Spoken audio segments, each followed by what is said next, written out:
people, this is Dr. Muskaan this side, and today I'm going to discuss one very beautiful case. It is all about the sequelae of COPD to pulmonary arterial hypertension to called Pulmonale. Here is a 65-year-old female who has came to ER at 11:30 a.m. on 10th of Jan with chief complaints of shortness of breath since 5 days and cough with white sputum since 5 days.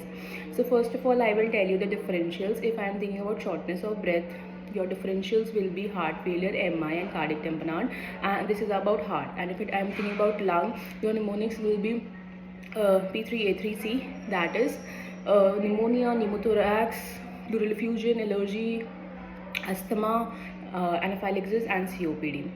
Now next chief complaint was cough. So differentials for cough is allergic rhinitis, allergic bronchitis, pneumonia, GRD, malignancy, sinusitis, COPD, okay, with white sputum. So what are the differentials for white sputum? There are three differentials: COPD, asthma and chronic bronchitis. So on arrival, ABCS was done, airway, breathing, circulation and sensorium. Airway was patent. There were no signs of airway obstruction. What are the signs of airway obstruction? Dysphagia, dysphonia, stridor, patient is not able to breathe when lying on the bed, patient is not able to breathe while walking, patient is holding his neck,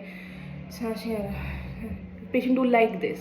So these all are the signs of airway obstruction which were absent. That means airway was patent. On breathing assessment, respiratory rate was 20 per minute and SpO2 was 60% on room air, and then we give 6 liters per minute oxygen, and saturation SpO2 was coming 88%. So there was desaturation and tachypnea also present. Tachypnea was very mild because normal respiratory rate is 12 to 18 per minute and patient has 20 per minute.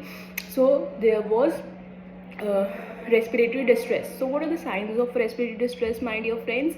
Respiratory distress के signs होते हैं gasping, gurgling, abnormal breathing, either too fast, either too slow. Patient की जो skin है, it can be pale, it can be cyanosed. Your breathing can be deep or too shallow. Okay, so on circulation assessment, pulse rate was 130 per minute, that means there was tachycardia. BP was 120 by 90 mg. Sensorium was alert. वैसे circulation से हम क्या देखते हैं? हम देखते हैं shock की है कि नहीं है from BP and pulse rate. If you know about shock, there are 5 types of shock. All shock have tachycardia and hypertension except one shock, that is neurogenic shock, which has bradycardia with hypertension. Sensorium was alert, GCS was 15 by 15, E4, B5, M6, that means eye response, he was opening eye spontaneously. Verbal response, he was having good verbal response, and motor response, he was obeying all the commands. Next, RBS was 114 mgdl. Negative history of fever, loss, there's negative history. There was no fever, no loss of weight, no loss of appetite, that means there was no TB. There was no history of TB contact. There was no history of steroid abuse. There is no history of any comorbidities like type 2 diabetes, hypertension and thyroid. Why I took the thyroid history है, steroid abuse history है. Yes my dear friends, steroid history बहुत ज़्यादा ज़रूरी होती है. I'll tell you one mnemonic to learn the steroid history कैसे लेते हैं. The mnemonic is baclomethasone, in which you have to check some things in patient.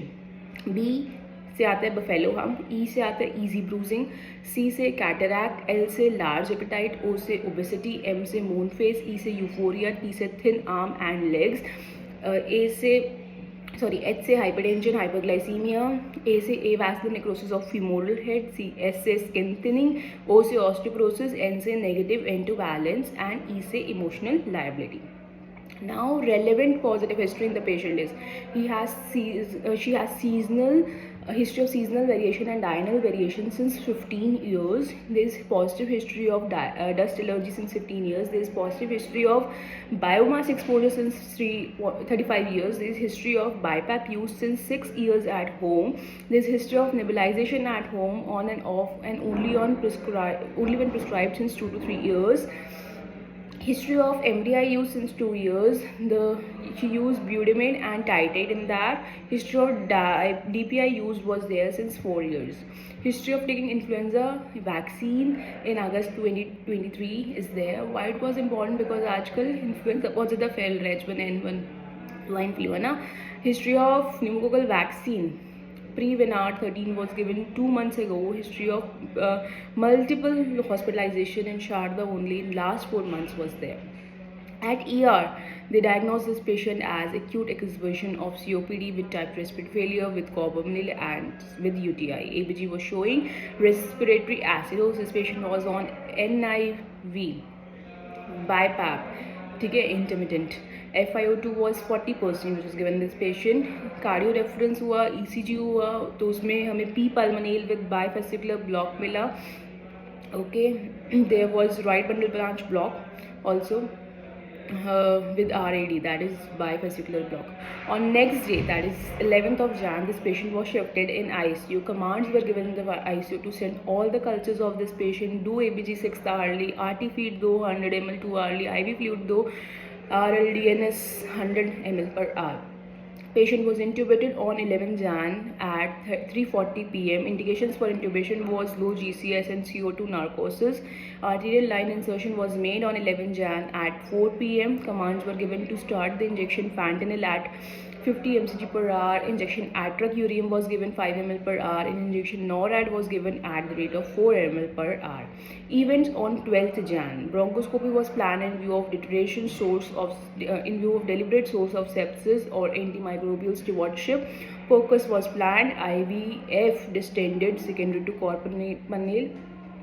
Kissing ventricles were seen, extreme hypovolemia was there, left ventricle hypertrophy was present. Patient was extubated on 15th Jan. On 16th Jan, culture reports came. It shows no growth, bowel culture, ET culture, blood culture, urine culture, all were showing no growth. On 19th of Jan, AKI developed due to volume depletion. AKI is acute kidney injury. Diagnosis was based on KDJ classification, in which we see serum creatinine and urine output. So in this patient, urine output was low. To improve the urine output, Lasix was given and creatinine levels was 1.3, which was shifted to 2.2 later on. Okay, I'll tell you. Now then, to calculate the sepsis, calculated Q-SOFA score, and patient was having hypertension, altered mental status and tachypnea also. So more than 2 suggests there is poor outcome. Okay. Sepsis criteria I followed, in which I saw that sepsis was there. How I have seen, first of all, hypertension and tachypnea, 2 SIRS, then infection is also there, TLC बढ़ा हुआ है, sepsis हो गया. Severe sepsis देखने के लिए मैंने देखा कि लैक्टेट का लेवल नहीं बढ़ा हुआ था, इसलिए severe sepsis नहीं था. ओके, शॉक इंडेक्स कैलकुलेट किया, heart rate divide by systolic blood pressure, it comes out to be 0.9 and if it is 0.9 it is mild shock. ठीक है, 0.6 से 1.1 तक है तो it is mild shock. She was reintubated on 21st Jan due to desaturation. So in today investigation picture of 22 Jan was showing anemia and leukocytosis. KFT picture shows AKI and hypokalemia.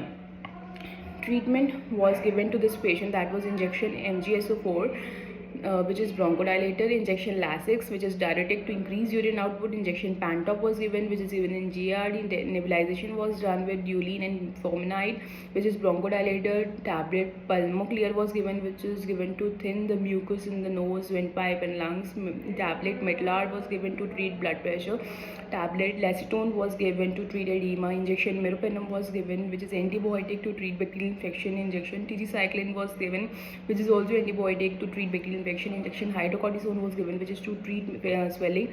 Infusions were given, that was of KCl to treat hypokalemia, fentanyl infusion was there to sedate and to reduce the pain, injection infusion NORAD was given to treat the hypertension, and infusion of vasopressin was given. Generally vasopressin से तब देते हैं जब hypertension हो रहा हो और diastolic blood pressure बहुत ज़्यादा fall हो रहा हो. Okay, so this case how triggered COPD with PAH and with Pulmonale हमारी इको की रिपोर्ट्स भी सपोर्ट कर रही है. तो दैट इज़ जेनेटिक ससेप्टिबिलिटी. ठीक है, पल्मनरी हाइपरटेंशन COPD पेशेंट में कैसे होता है, क्रॉनिक हाइपोक्सिया हो जाता है जिसकी वजह से पल्मनरी वैसल कंस्ट्रक्शन होता है, leading to pulmonary hypertension, leading to Pulmonale and death. So that's all. I hope you have enjoyed the sequelae, how events has take place on another day, and how the reports, eco reports, have supported our diagnosis. And that's all. Dr. Muskaan is signing off. I hope you enjoyed learning. Bye bye.